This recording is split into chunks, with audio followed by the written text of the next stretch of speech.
Hey everybody, it is Linda and I am in our Hanover showroom today working in our Wolf Sub-Zero kitchen, and today we are going to make some homemade Pop-Tarts. So there's a lot going on with this recipe. I'm going to break it down into 3 parts and hopefully you'll be able to follow along, but I will also share the recipe with you folks so that you can grab it later. But we're going to start off with just the dough. So we've got a dough recipe, a filling recipe, and an icing recipe. We're going to start with the dough. So we have here 3.5 cups of flour, 14.5 ounces. We have 2 sticks of butter cut into 1-inch cubes. I've got a teaspoon of baking powder, a 1/4 teaspoon of Diamond Crystal kosher salt, a 1/4 cup of sugar, and a 1/2 cup of corn syrup. So not your typical pie crust here, because we want something that's actually going to hold up to a toaster because you toast your Pop-Tarts. So the corn syrup will give it a little bit more stiffness. So we're going to start with the dough, and we are going to sift this flour into our bowl. All right, so that's the flour sifted. Then I am going to add my baking powder, salt, sugar, and butter. So again, a teaspoon of baking powder, 1/4 teaspoon of salt, 1/4 cup of sugar, and 2 sticks of butter, diced up into approximately 1-inch cubes. And I keep those in the fridge until right before I'm ready to use them. That keeps them a little bit colder, gives you a little bit flakier pie crust. But again, not your typical crust. We're going to add some corn syrup to it to give it some stiffness.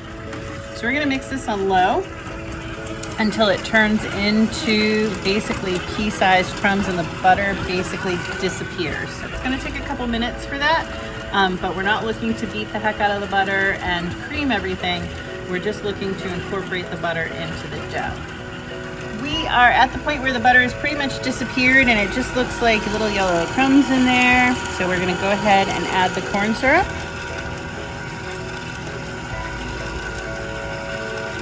All right, we're going to mix this up until it makes a fairly stiff dough. So this is very stiff and crumbly.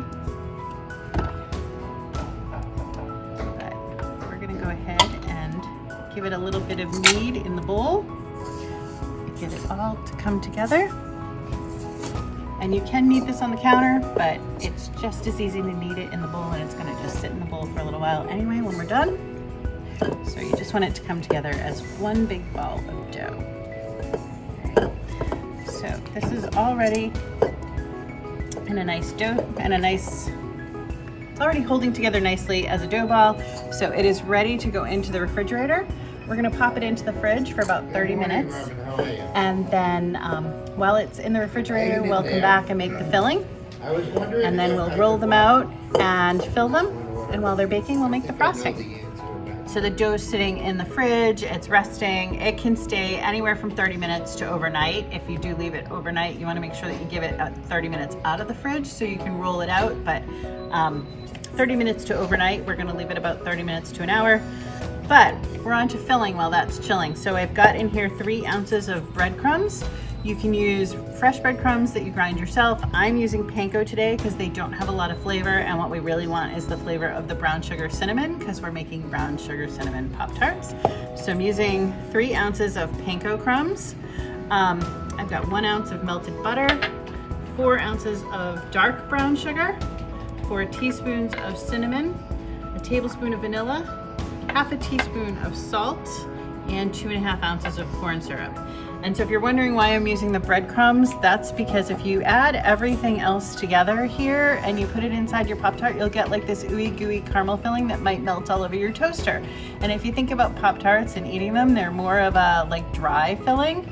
So the breadcrumbs give us the ability to have that dry filling. So I'm gonna start off mixing some of this stuff with my wooden spoon. I'm gonna end up mixing some of it by hand, so I've got the gloves out because it's gonna get a little messy, but we're gonna go ahead and add in this melted butter, and it has cooled a little bit, so it is on the soft side as opposed to on the melty side, but we're gonna add that in. We're just gonna mix that in with our breadcrumbs. and get those all coated with the melted butter.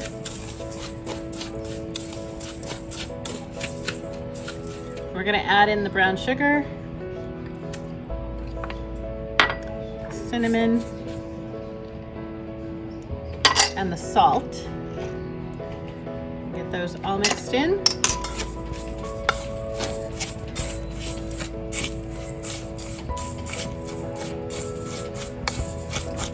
You want to get those lumps of brown sugar kind of mixed up. And this is where I find that the gloves become helpful because it lets me get all of that stuff kind of broken up and mixed in together well. So we're back here and our dough has chilled. I've taken it out of the bowl. I've got my rolling mat here. I've got the flour in my bowl so that I can flour it. We're gonna roll out the dough. We're gonna do it in pieces. So I'm just gonna take a little piece off, cover the rest of this up just to protect it. And we're just gonna start out. The goal is to get it about 1/8 of an inch thick.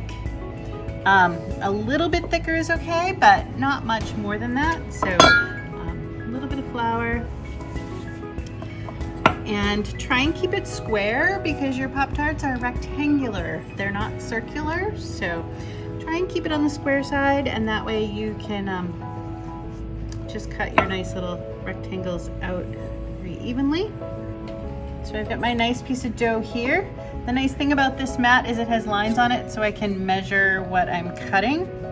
So I am looking for about 3 1/4 by 4 for my squares, or for my rectangles, for my dough pieces. So I've got 1, 2, 3 1/4 is gonna be about here from this side.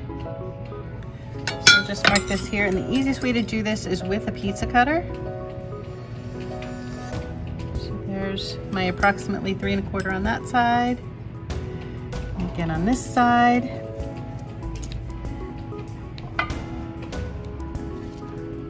And then I'm going to want a 4-inch rectangle here. So I'm going to trim this off so it's nice and straight there. 1, 2, 3, 4 here. All right.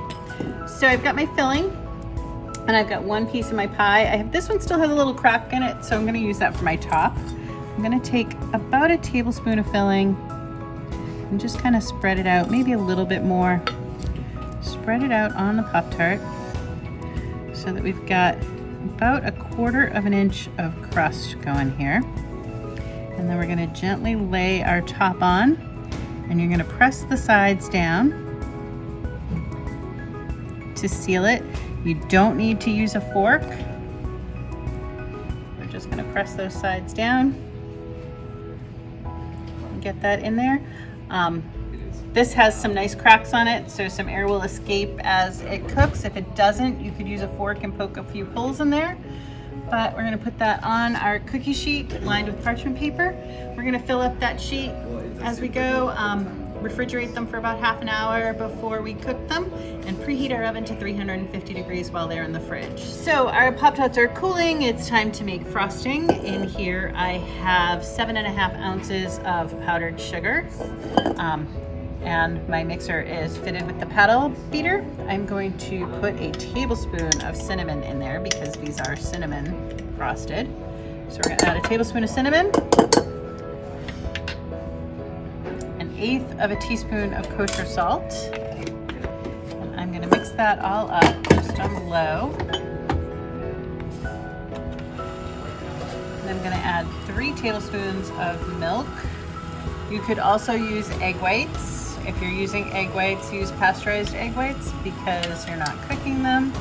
And a teaspoon of vanilla extract. And we are just gonna mix that up until it gets to a nice spreadable consistency.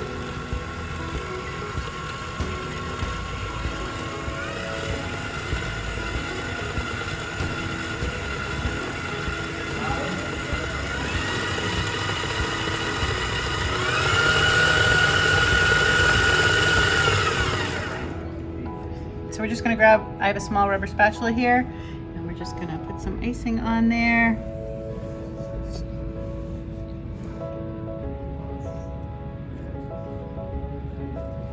And you are gonna wanna let these sit overnight before you pop them into the toaster, but there's no reason you can't eat them now. you.